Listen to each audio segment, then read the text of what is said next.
selamat sejahtera. Hari ini saya akan membentangkan tentang hutan sebagai sumber semula jadi boleh baharu di Malaysia. Sumber semula jadi boleh baharu ialah sumber yang pulih melalui proses semula jadi apabila diurus dengan baik. Penanaman semula pokok memastikan bekalan hasil hutan terus berkekalan. Malaysia mempunyai kira-kira 18 juta hektar kawasan berhutan. Hutan bukan sahaja menjadi habitat hidupan liar, malah menyumbang kepada pembangunan ekonomi negara. Mempunyai 5 jenis hutan utama: hutan hujan tropika, hutan paya air tawar, hutan paya air masin, hutan pantai dan hutan gunung. Sekarang saya akan menerangkan penggunaan hutan dalam pembangunan ekonomi Malaysia. Industri pembalakan. Kayu seperti meranti dan tengal digunakan untuk pembinaan rumah dan pembuatan perabot. Aktiviti ini memberi pendapatan kepada negara. Kedua, hasil hutan bukan kayu. Rotan, buluh, madu lebah dan herba diproses menjadi pelbagai produk. Hasil ini membantu meningkatkan pendapatan penduduk. Ketiga, sektor pelancongan. Kawasan seperti Taman Negara dan Gunung Kinabalu menarik pelancong. Aktiviti ini membuka peluang pekerjaan seperti pemandu pelancong, pengusaha caleg dan peniaga tempatan. Hutan memainkan peranan penting dalam alam sekitar. Pokok menghasilkan oksigen dan menyerap karbon dioksida. Proses ini mengekalkan kualiti udara. Akar pokok memegang tanah dengan kuat.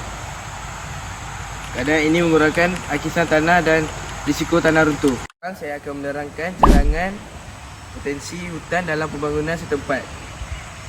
Cadangan pertama ialah meluaskan ekopelancongan. Penduduk setempat menjalankan perniagaan seperti caleg, restoran, kedai cenderamata dan perkhidmatan pemandu pelancong. Aktiviti ini meningkatkan pendapatan masyarakat tanpa menjejaskan kawasan hutan. Cadangan kedua ialah mengembangkan perusahaan hasil hutan. Rotan, buluh dan mengkuang diproses menjadi perabot serta kraft tangan. Permintaan daripada pelancong dan pembeli dalam talian. Yang ketiga ialah memperbanyakkan program penanaman semula pokok.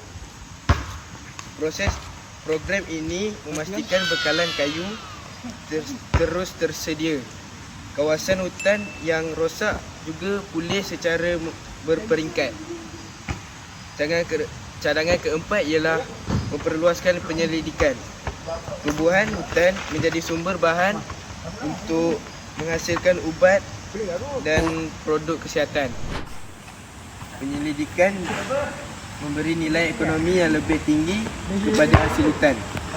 Cadangan kelima ialah meningkatkan penggunaan teknologi. Drone, satelit dan kamera membantu mengesan pembalakan haram serta pembakaran hutan. Langkah ini melindungi sumber hutan negara. Yang keenam ialah meningkatkan pendidikan alam sekitar. Sekolah, komuniti dan agensi kerajaan menjalankan kempen penanaman pokok serta aktiviti pemeliharaan. Program ini membentuk sikap bertanggungjawab dalam kalangan masyarakat. Hutan memberi manfaat kepada ekonomi, alam sekitar dan masyarakat.